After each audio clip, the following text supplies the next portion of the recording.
This world is all about branding and marketing. The #1 branders in the universe is the United States. They made United States seem like it's the best place in the world to be. It's the land of the free, home of the brave. I go there to find and chase my dreams. We have to be able to tell our own stories. Directors, filmmakers, entertainers, it's going to be clearly, and the press, it's going to be your job to redefine how people think about Africa.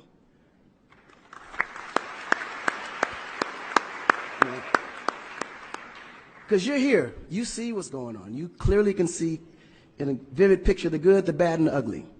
What you choose to put out there is what the world is going to get.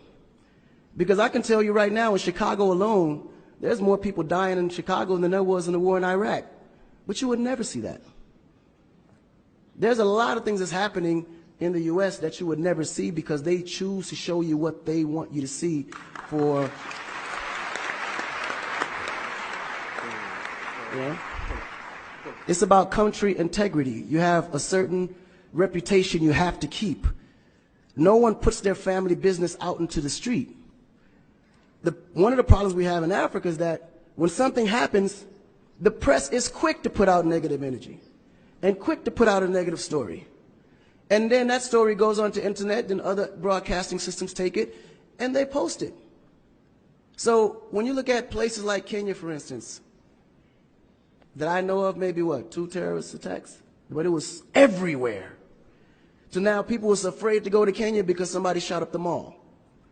But then when you look online, there was over 25,000 attacks in the U.S., but you only knew about maybe 5 or 6. So we have to really rebrand. And then when you look at how the world perceives Africa, they're right. You know, you see zebras, lions, tigers, bears. Oh my. You get to the point where you think Africa's just a big jungle. The images that they're showing of Africa is historical images. This is way before civilization. This is when they were still, you know, battling with spears, like times of Shaka Zulu. No, I'm serious. But then when you look at the US, they're showing Superman, Batman, you know? Where is our Superman? Where is our, like, Shaka Zulu should be a superhero today. Really. So we have to tell our own stories. I mean, even Jesus is white. And you believe it. But it's okay, because how you were framed, if you taught something from the day you were born, and your mother taught you that, your father taught you that, it's real. You never look at your mom and your dad as liars. But their mother and father taught them the same thing, because that's the kind of history that's put out for them to believe. Our history books in the U.S. is all white American history, culture that's been borrowed from other nations. But Africa have to teach the same history of our ancestors, the great things that they have accomplished. You know? And it's going to be the jobs of directors like yourself, filmmakers like yourself, to narrate that story. How do we want to be perceived? How do we want that story to be narrated to the rest of the world? This younger generation, we kind of figured it out. Because now, when you look at hip-hop in America, every rapper is rich. Gold chains, Bentleys, nice girls by the pool with bathing suits in this big mansion.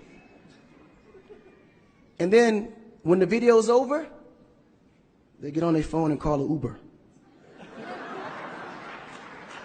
They don't even come in the Bentley that you just saw in the TV. But you go to Nigeria, we got Wizkid, Davido, P-Square, all these guys driving a Bentley, Mercedes. They actually own those cars. That's the difference. But if we don't translate that, they will never know. They think we're going to leave the shoot and go home on a horse or a zebra. Because that's what they know. This is why African Americans are so afraid of Africa. You mention Africa, they start shaking. There's so much fear. They don't know how to translate that. It was just recent that people are now saying, yeah, man, you know what? I rock with Africans, man. You know what I'm saying? I want to do some collaborations, man. Yo, man, I need an Afrobeat remix, you know what I'm saying? But before, they'd be like, man, I don't know that dude. I'm not putting him on my record. So the younger generation is slowly understanding how you have to rebrand the culture, because the culture has adapted. They've actually took everything that we've created and made it look better. They made a superstar look like a superstar. When I look on TV and I see our biggest entertainers, they don't look like stars. That's why you can't really respect the entertainer. If a politician saw a singer, he'd just be like, oh, he's just a local singer. But if he go to that local singer's performance, he may sell out the stadium because he has a huge influence, but the image is not there. So we have to take the image as a huge accountability for ourselves and realize that Africa really does have a reputation. But if we allow our stories to be told, our stories will be told according to their agenda on what they need to be able to benefit from Africa. So we have to tell our story so we can be able to understand how we can utilize that story to benefit for our agenda. You know? So in closing, this job is for the entertainers, the filmmakers, the reporters, and anyone that creates content. We have to rebrand. And we have to rebrand it in the way that we see it and tell the story to where they can understand it, feel comfortable, and want to come here and invest. Right? To add to what Akon